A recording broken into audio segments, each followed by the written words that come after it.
মহাভারত। কেশব, জ্যেষ্ঠ ভ্রাতাশ্রীকে জিজ্ঞাসা করুন না আমরা কার জন্য অপেক্ষা করছি। তুমি কেন জিজ্ঞাসা করছো না? আমি? হ্যাঁ। আমি কি করে জিজ্ঞাসা করব? অনুজ না? আর আমি অগ্রজ। হ্যাঁ হ্যাঁ। আচ্ছা, জ্যেষ্ঠ ভ্রাতা, এই ধনুর্ধর আপনাকে কিছু জিজ্ঞাসা করতে চাইছে। তবে জিজ্ঞাসা করছো না কেন? জিজ্ঞাসা কি করবো ভ্রাতাশ্রী? যদি আমরা এখানে অপেক্ষা করছি তবে কারুর না কারুর অপেক্ষা অবশ্যই করছি না? আমি মামা শল্যর প্রতীক্ষা করছি। ওনার প্রতীক্ষা তো অবশ্যই করা উচিত, কারণ এই মহাযুদ্ধে উনি এক অতি গুরুত্বপূর্ণ কার্য করতে চলেছেন। উনি কাকে বধ করবেন? যুদ্ধে কেবল বধই করা হয় না প্রিয় নকুল। আপনার কথার বেশিরভাগটাই আমার মাথায় ঢোকে না। তোমার বোঝার ভুল ওনার কথার দিকে কেন সরাতে চাইছো? যদি বাসুদেব এটা বলছেন যে মামাশ্রী কোনো অতি গুরুত্বপূর্ণ কার্য করতে চলেছেন, তবে এমনটা অবশ্যই হবে। বাণ প্রথমে প্রতিদ্বন্দ্বী ছাতি ভেদ করে নকুল, না ওর কবচ? যে বাণ ছাতি ভেদ করে সে ছাতির পূর্বে কবচকেও ভেদ করে যায়। কোনো আবশ্যকতা নেই নকুল, কারণ কিছু ছাতিও বিশেষ হয়ে থাকে আর কিছু কবচও। আমাদের মদ্রনরেশের প্রতীক্ষা করা উচিত। যদি আপনি জানেনই তবে বলছেন না কেন? যদির মতন শব্দ প্রয়োগ ভীষণ চিন্তাভাবনা করে করা উচিত নকুল। এটা খুব গুরুত্বপূর্ণ শব্দ, কোমলও আবার কঠিনও।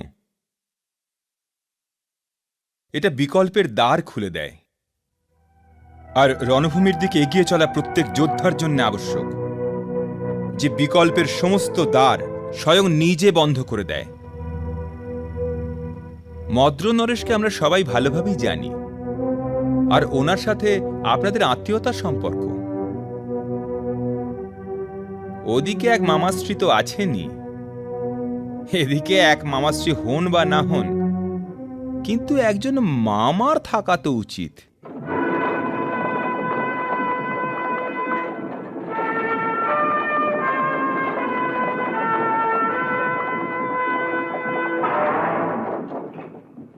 থামো!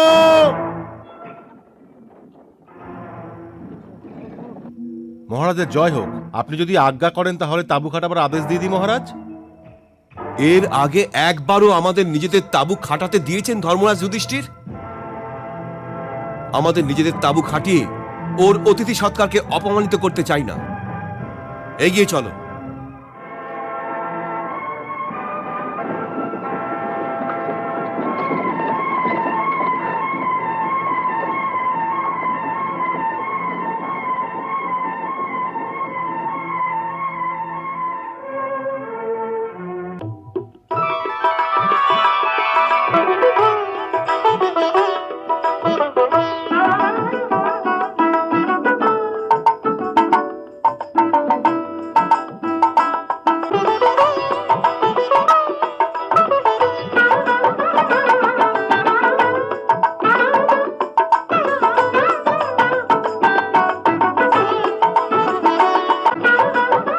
মহারাজের জয় হোক।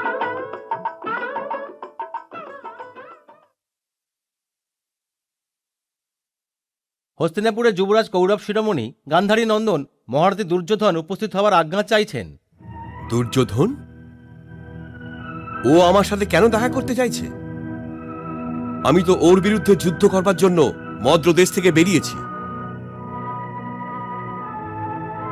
তবু যদি এসে গিয়েই থাকে, যুধিষ্ঠিরের ওই অনুজকে সম্মানের সাথে এখানে নিয়ে এসো। যথাজ্ঞা মহারাজ। যাও তোমরা।